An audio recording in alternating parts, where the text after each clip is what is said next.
তো শুধু ইসলামী বই করবার কারণে আপনি দেখবেন অগণিত ভালো মানের স্টল যাদেরকে স্টল দেওয়া হতো না এবং তাদেরকে বিতাড়িত করে রাখা হতো। তো এবারে এই ট্যাবু ভেঙে ফেলা হয়েছে। 80টার বেশি প্রকাশনী যারা এবার নতুন করে স্টল পেয়েছে এবং আপনি দেখবেন তাদের স্টলগুলোর সামনে কিন্তু প্রচুর লোক যাচ্ছে, বই কিনছে। আপনাকে কিন্তু পাখিটাকে গাইতে দিতে হবে, আপনাকে উন্মুক্ত থাকতে হবে। মানুষ পছন্দ হলে কিনবে, মানুষ পছন্দ হলে কিনবে না। সুতরাং এটা খুবই ভালো ব্যাপার।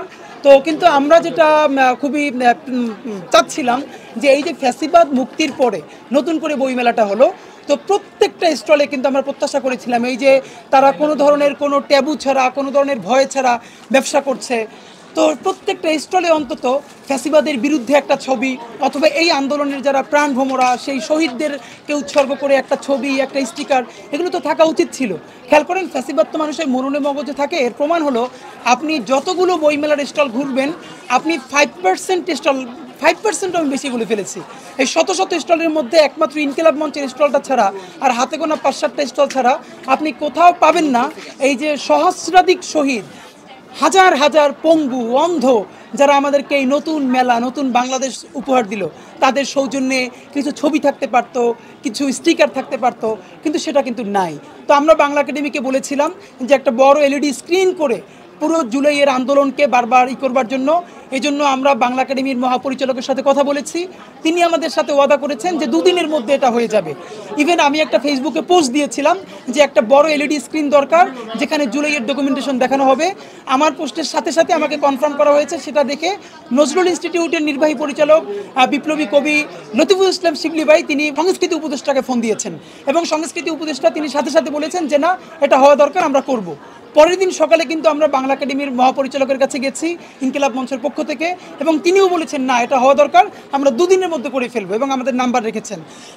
কিন্তু আফসোসের ব্যাপার, 1 সপ্তাহ হয়ে গেছে, মেলার প্রায় অর্ধেক সময় শেষ হয়ে গেছে, এখন পর্যন্ত পুরো বাংলা একাডেমি একটা এলইডি স্ক্রিনের ব্যবস্থা করে না যেখানে জুলাই শহীদদের জুলাই ডকুমেন্টেশন দেখানো হবে।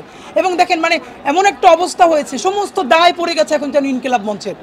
আজকে নাম ধরে বলতে পারি, যারা আজকে এই যে জুলাইয়ের কারণে যারা আজকে মন্ত্রী হয়েছে, উপদেষ্টা হয়েছে, একদম প্রত্যেকের নাম ধরে বলছি না, প্রত্যেকের যারা বেনিফিশিয়ারি হয়েছে, তাদের আজকে ইনকিলাব এই যে মেলার মধ্যে আজকে যে কোথাও জুলাই নাই সেই ব্যাপারে তাদের কথা কোথায়। মানে ব্যাপারটা এমন, ইনকিলাব মঞ্চকে রাজপথে রেখে দুনিয়ার সবাই আমাদেরকে ফোন করে বলে ভাই ওইখানে ব্যাপার, আপনারা দাঁড়ান। মানে আমরা যেন ওইটা ইজারা নিছি, বর্গা নিছি যে দুনিয়ার যত আন্দোলন আছে আমরা করব, আমাদের কোমর ভেঙে যাবে। আপনাকে একটা জানাই রাখি, আপনারা জানেন ফ্যাসিবাদ থেকে মুক্তির পরে বা ফ্যাসিবাদ পতনের পরে এবারই সর্বপ্রথম মানে বইমেলা হচ্ছে এত বড় আকারে।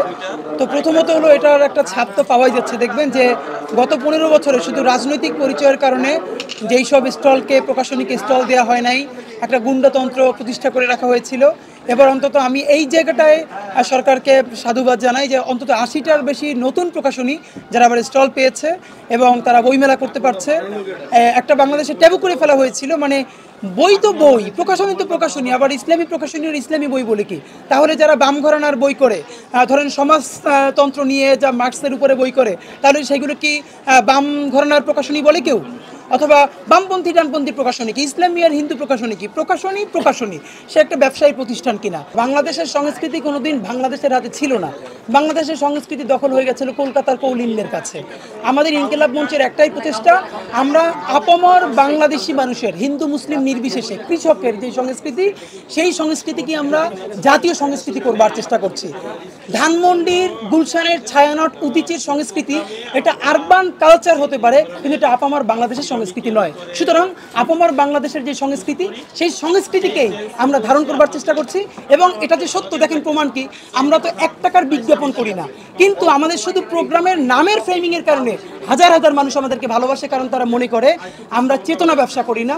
মূলত বাংলাদেশি বাঙালিরা যেই চেতনা ধারণ করে আমরা সেটাকে প্রমোট করবার চেষ্টা করি। সুতরাং আমরা সামনে পয়লা বৈশাখ করতে চাই অনেক বড় করে, যেই বৈশাখে ইলিশ গরু কোনো ঝগড়া থাকবে না। আপামর বাঙালি বাংলাদেশি মানুষের যেই পয়লা বৈশাখ ছিল, সেই পয়লা বৈশাখ আমরা পালন করতে চাই। আপনাদের সবাইকে জানিয়ে রাখছি, ইনশাল্লাহ আমরা উদীচী, ছায়ানট, কলকাতার কৌলিন্যের কাছ থেকে আমাদের সংস্কৃতিকে ইনশাল্লাহ ফিরিয়ে আনবই, যেখানে হিন্দু মুসলিম বৌদ্ধ খ্রিস্টান নির্বিশেষে একসাথে বসে আমাদের সেই হালখাতা, সেই পয়লা বৈশাখ উদযাপন করতে পারবে। আপনাদের সবার কাছে দোয়া চাই। সবাইকে ধন্যবাদ। ইনকিলাব জিন্দাবাদ।